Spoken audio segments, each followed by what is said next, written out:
Welcome to the Anxiety at Work podcast. I'm Chester Elton, and this is my co-author and my dear friend, Adrian Augusta. Well, thanks, Chester, and thanks everybody for joining us today. We hope that the time you're going to spend with us will help remove the stigma of anxiety and mental health in the workplace and your personal life. We invite experts from the world of work and life to give us ideas and, most importantly, tools to deal with anxiety in our world. And our guest today is our new friend, Xavier Joly, who is Vice President of Human Resources for Bayer Crop Science. Xavier leads all people, culture, and organizational change efforts for Bayer's Crop Science Vegetable, Seeds, and Environmental Science Human Resource Community. That is hard to get all in one sentence. That's a long title right there, Xavier. And prior to Bayer, he had a distinguished career with Volvo. So welcome to our humble podcast. We're delighted to have you here, Xavier. Thank you very much, Chester. Thank you very much, Adrian. I look forward to discussing with you guys. Thanks for the invite. Oh, thanks. And we're excited to have you on the show. So let us get to know you a little bit. Tell us a little bit about your background at Bayer and before that Volvo, and what is it that motivates you to lead an HR group in a science-based organization? Oh, it's a very interesting question. Thank you for giving me the opportunity. First of all, I think I was not wired to be an HR guy, so I started my journey, my education in product supply and purchasing, and I started my journey working for companies like HP, Hewlett-Packard, Schneider Electric, and then joining the Volvo group and the automotive car industry. And along this, my career path, and along my 15 years, exciting years in Volvo, I got the opportunity to move in HR, not because I was willing to, because I was told to, and maybe I can come back to on that one. At the time, I was in Brussels, in Belgium, and I was the chief of staff of the product supply organization globally. And among my responsibilities, there was one leg called talent management and people development, and no one from HR was available, and it became clear that we should be choosing someone. And my boss called me in the morning in my office, and he told me, you know what, Xavier, I discussed with HR. We have no one to take care of this topic, so you are our HR guy. And I said to myself, okay, thanks for the opportunity, Carlos. Carlos was a Brazilian. And I told him, thanks for the opportunity, and I don't see myself evolving in HR. And he told me, long story short, this is not up for discussion. This is my decision. You're going to like it or not. Okay, thanks. And if I'm very transparent with you guys, I must say that this is the best ever decision of my life that I didn't take. So wow. As a learning, maybe at times you got to open your eyes, listen, and believe in others and trust others that you have the right abilities to move on. And I really moved into HR very quickly, and I also discussed and thought about my purpose. What could it be if I got to be an HR guy? What for? Why? And I came to the conclusion that I should be striving to make the difference for the people. And this is what I'm striving for since I'm working into HR. And more lately, 8 years ago, I joined Bayer. And I joined Bayer because of the purpose of Bayer. Bayer is a fantastic company that is striving for advancing health and nutrition. And we have a fantastic mission that is science of a better life, and a purpose that is really appealing and attractive every day. Health for all, hunger for none. And I've been joining Bayer 8 years ago, and I must tell you that our purpose is each and every day on the forefront of our activities, and cultivating this purpose and making the difference for the people is also our mandate, and what we do believe is going to make the difference for our customers and our business, and ultimately to make a difference for the society. You know, I love your passion for that mission and vision. It is interesting, isn't it, that as you go through your career, there are those moments, those inflection points. You know, you don't have a choice. This is what you're going to do, exactly. And you're going to love it. Yeah. You know, and it worked out great. Well, you know, talking about well-being at a macro level and what you're seeing out there, you know, the good and the bad. What have you seen with leaders that are trying to improve the conversation around anxiety at work, mental health over the last year or two? What are you seeing? I would say that the funny thing and the great thing that I've seen is that all of a sudden the whole world, due to the pandemic situation, have been exposed to the same situation in a way or another. We've been facing the change, the curve of the change, all of a sudden at the same time across the world. And that was quite astonishing. And all of a sudden, us as leaders, we had to experience the same things that our people were experiencing. And here we are talking about the fears, anxiety, what's going to be the future, the health, my health situation, taking care of each other. And I think as a leader, on the first stage of the pandemic situation, we turned to first take care of our people and really try to position ourselves on how we can help our people to just go with the day. And it was days after days at the very first stage of the pandemic situation. And then along the last 2 years, we have seen the leadership evolving in a way that we find a good balance between taking care of our people and taking care of ourselves. Because at first we were also, I would say, focusing on ourselves. And along the way, and more recently, what I've been noticing is that now we found, especially in Bayer, we found a good balance between giving the flexibility and the autonomy to our people to work from home, and also to trust them that they will pay attention on their beloved and also pay attention on their own care. And I'm particularly pleased to see that our employee score has been increasing over the past months and years, because I believe that in the past, prior to the pandemic situation, I think we were, as a leaders, we were probably paying more attention on the business outcomes versus what's more important nowadays, how people feel into their days and into their lives. And I think we have been rebalancing those things, and this is probably part of the results and our increasing score in terms of employee engaging. That's fascinating, and it's because we are seeing that a lot where organizations, it's all nice and good to say, well, wellness is so important, but if we miss a quarter's revenue goals, it's all out the window. And so good for you for balancing that. One of the things that I was really interested in, you've said recently that people don't leave their companies for better opportunities. They leave when they don't feel connected. Well, what a challenge with our remote and distant work that we're all doing right now. So how do you help your leaders with that conundrum? Yeah, this is a great question. I think I can first witness and maybe share my own experience. As I said at first, when I got into the HR organization, I was having no clue what was HR, almost, and I had no ambitions, and I didn't know what would be my purpose. So I've been personally engaging into my professional purpose, and I came to the conclusion that my professional purpose should be to strive to make the difference for the people. And I believe along my journey in Bayer, and especially lately, I have been engaging, and we have been engaging our people on defining their own purpose, professional and personal. And I think there is nothing wrong to not have a purpose. What's wrong is to not get working on your own purpose. What would be your own legacy? What you want your people and your beloved reminding you when you won't be here anymore. And along the past 2 years in our businesses, we have been really engaging mentally and actively our people in defining our company purpose. And if we stick to vegetable seeds, basically we are looking for advancing health and nutrition to deliver on our Bayer vision that is health for all and hunger for none.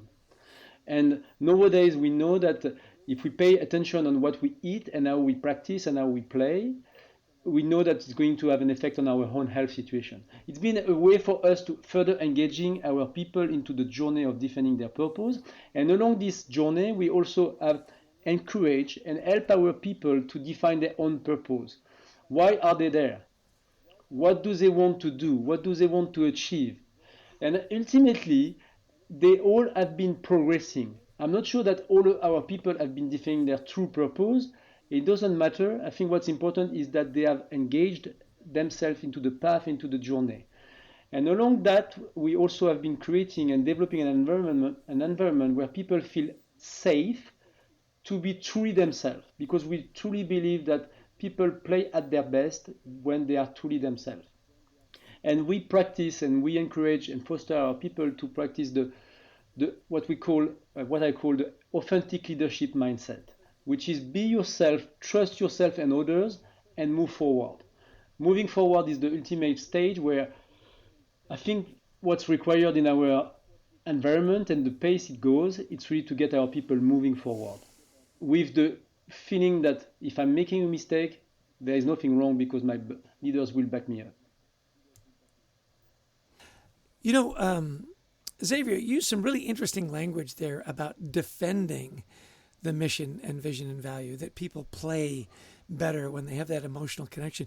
Can you expound on that a little bit about defending the mission and Yeah, vision? I can expand on that. I think it's maybe not defending our purpose, it's really to be proud and get excited by our purpose and to get our purpose as a company that is meaningful for our employees, for our business, and our customers. And this is something that we are very proud of because I think this is something that is unique and that we can carry on and that could potentially bring some competitive advantage for us. There is something that I can tell you is that, culture is getting more and more important nowadays in every part of the business. You can have two companies having the same values, the culture will be different because the way we are going to live those values will be different. And what is priceless is the fact that nobody could steal our own culture. And everybody should be empowered to shape the culture of our company. Regardless the position into the organization, we all have an active role to play, and we can be all proud that we can shape this organization and the way moving forward. And this is what I encourage people to do so, to voice up, and also to our leaders and our people to listen to the differences. We talk a lot about I&D, inclusion and diversity. To me, it's more a way to create a condition where people feel free to be themselves and to voice up. There is nothing wrong to voice up. What is wrong is to judge people voicing up. Because as soon as you start judging people, you put an element of judgment that is coming from your roots and your culture. And when you start judging people, most of the time you start judging people negatively. So I'm always trying to convince people to help them putting themselves in their shoes, the shoes of the people, to understand what makes people thinking that way. And there is nothing more healthy than just engaging people into debate and discussion. I look for positive confrontation and not conflict. You know, I really appreciate what you're saying there, and it leads us into, you are a global company. And, you're a Frenchman living in Chicago, having worked all over the world. And you're dealing with South America and Asia and these different generational divides. So how do you deal with that in respecting local cultures, and particularly when talking about generational differences? How are you coaching people up that way? Yes, exactly. I think you made a good point. I think generations is triggering some challenges for some of the people. For me, it's triggering a lot of opportunities. I think as a leader, you need to be eager to learn and listen. You should remember all the time that you are here for your people. And at the end of the day, companies and leaders are not leading businesses, they are leading people emotions. And I think this is very important because each and every of us, we are different, which means that the way I'm going to act with you, Chester, or with you, Adrian, as a leader should be different, and I should adapt myself to your style and helping you to going through your own solutions. And if you add the component of generations, you also need to understand that the younger generations have different aspirations. They have different aspirations than you, and you need to respect that and to understand what triggers their motivation. Some people may claim that the younger generation has less loyalty towards the business or towards the companies. That may be true, that may be wrong, I don't know. What did astonish me all the time when I'm meeting with younger generation is the fact that they got excited by what they are doing. And as long as you keep this level of motivation and this level of excitement, they will be loyal to the mission and to the assignment, and then ultimately to the business and to the company. So which means that you, as a leader, you need to adapt and to make sure that people feel excited and you provide growing opportunities to them, because that will be the better way to stick them to the company and to really leverage their strengths to the best possible extent. This is so great to hear a senior leader in a major organization saying this. Now, I want to come back to something we mentioned a minute ago, was that a lot of the people who are listening are saying, "Oh, this sounds great. I buy in. I just can't get my leaders to believe in this, especially when budgets are tight or business is struggling." You counsel with an executive team. How do you help leaders understand the need to lead in this way? This is also another great question. I would say we have, for instance, in one of our business, as a value, courage and openness. We all know that we need to make our numbers quarter by quarter, year by years. At the end of the day, as I said, we are leading people emotions, and without the people, we will never hit our numbers. It means that we need to develop and create a momentum that will be sustainable. And the way to make it sustainable is really to keep a close link with our people and to understand what matters to them. As I said, in an early stage of the pandemic situation, we noticed, and I'm very proud of that, Bayer and the leadership has been focusing on the safety of our employees. This is what did matter to us for the first months in 2020. That was the first thing that one matters. I think as a leader, what matters is really to make your people feeling great and being able to, as I said, to voice up. Voicing up is very important. If you don't get your people voicing up, and especially the most vocal one, then there is something wrong into your organization. And then the momentum is not there, and then you lose businesses because you lose the extra excitement. When your people have the feeling that they play and not work, and when you play, you spend a lot of time, and you can spend some extra time. When people enjoy working and enjoy playing, they make extra time, and then the business results are automatically coming up because everybody is working towards the same vision and the same purpose. So part of the challenges and opportunities is to weigh you as a leader, you manage the dynamic and the momentum of your team. And maybe at times you need to step back, reflect and pause on how you can have done things differently. And the better way to engage your people is also to ask them open feedbacks. And as I said, I used to say, the most sensitive feedback are the most interesting ones. And this is where you need to pay attention on the how, because people will always remember how you made them feeling versus the words you have been using. The way you make people feeling is extremely important. So the more sensitive your feedbacks are, the more attention you need to pay on the how you are going to deliver the message. So that's also a way to make sure that you are going to make the difference for your people.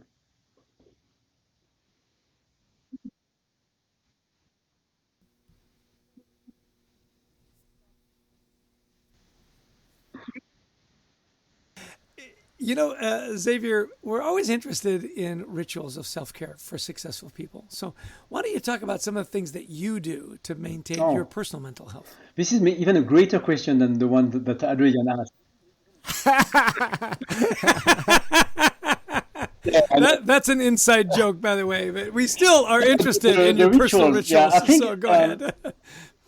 This is true. This is really important. And maybe over time, as I'm aging, I have noticed that I have the tendency to repeat things, not because it makes me comfortable, because I think it's important for my own self-care. For instance, I'm used to run on a weekly basis, twice or 3 times. So this is part of my rituals. I think lately, for some years now, I pay attention on my diet, the way I eat. I think it's very important. The shape. I think the way I'm sleeping as well. I notice that If I'm sleeping around 7.5, it's okay. I have a good day.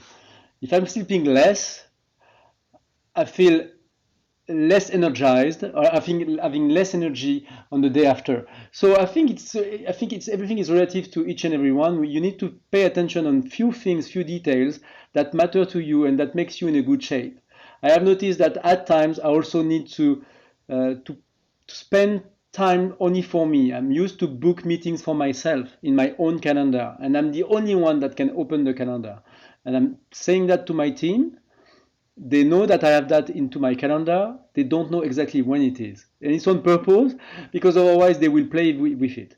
So here and there, I have few rituals that became lately more and more important. And I pay more and more attention on my diet and my sleeping. And of course, what's important to me, and as I said along the discussion, I strive to enjoy life. What makes me enjoy life is very important because when you enjoy life, you don't see the life passing by, which is good in a way, and not so good because you are aging very fast. No, and I love that. Well, of course, a guy who works in crop science should worry about what he eats, but I also. I love the idea, though, of booking time on your calendar, just either to work or to, be introspective, to think. That is so important. I love that idea. Hey, how can people learn a little bit more about you, Xavier? Where would you send them? Oh, I think you have different ways to connect with me. You can I have a LinkedIn page. You can access to it any day. You can reach to me out. I'm always happy to get to know people and to learn from different perspectives. I have plenty of friends here around the globe, and I'm very happy to get to know each and every one and even further network. Excellent, excellent. Hey, wonderful discussion. We always love our guests and the knowledge that they bring. If I were to ask you, what are like two things you want people to take away from our conversation today? Two things to remember from all the stuff we It's talked a about. lovely question. I really like it. I think there are two things, and that requires courage from your side. It's have the courage to be yourself, no matter what's happening, to not betray yourself, because ultimately what makes you good is yourself.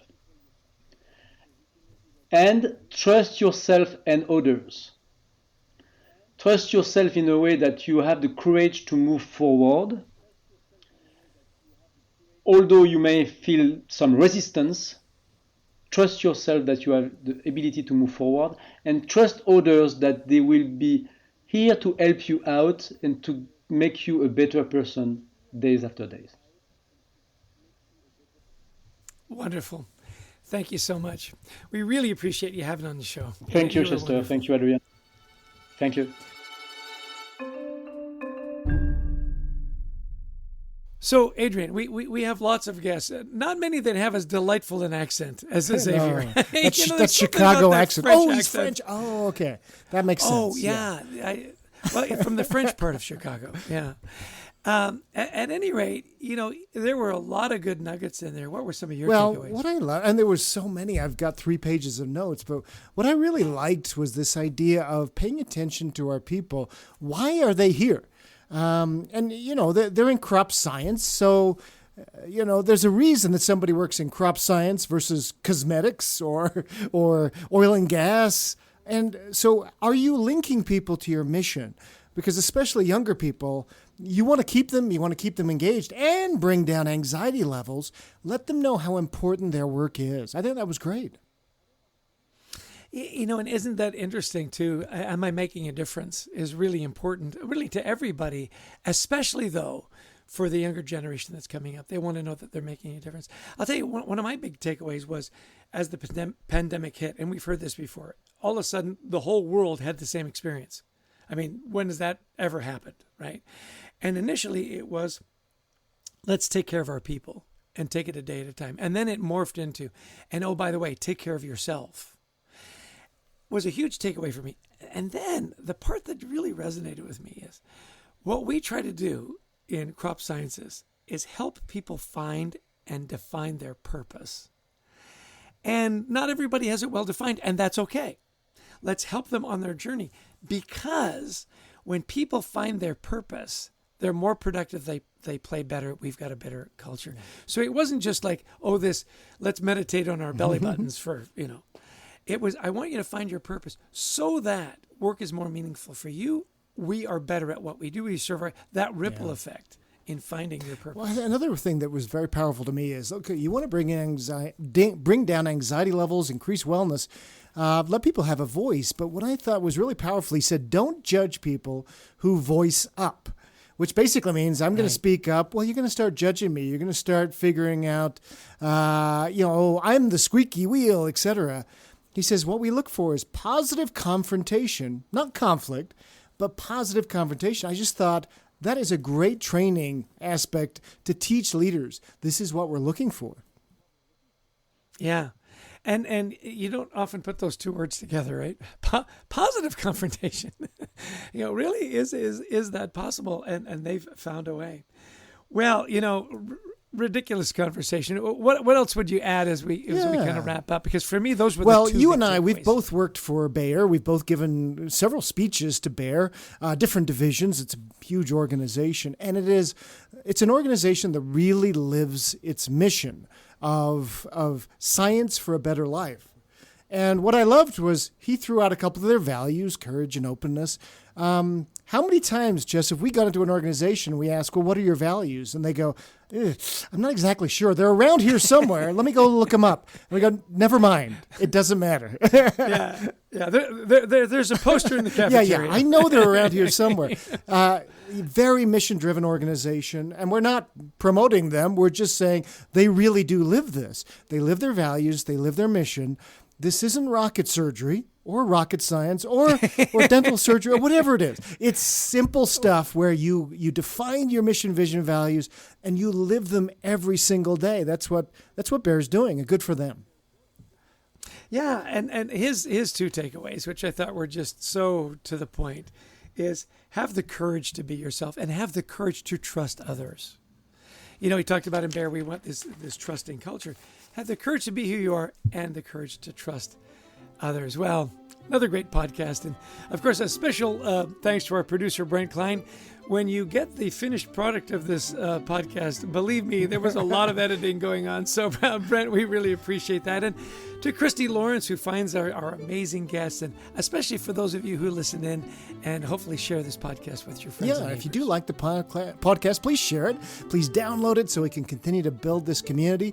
If you're interested more in anxiety work, pick up our book, Anxiety Work, for Harper Business. And also join our online community at WeThriveTogether.global.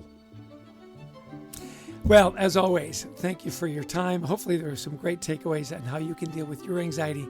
Trust other people, and as Xavier says, be courageous and be yourself.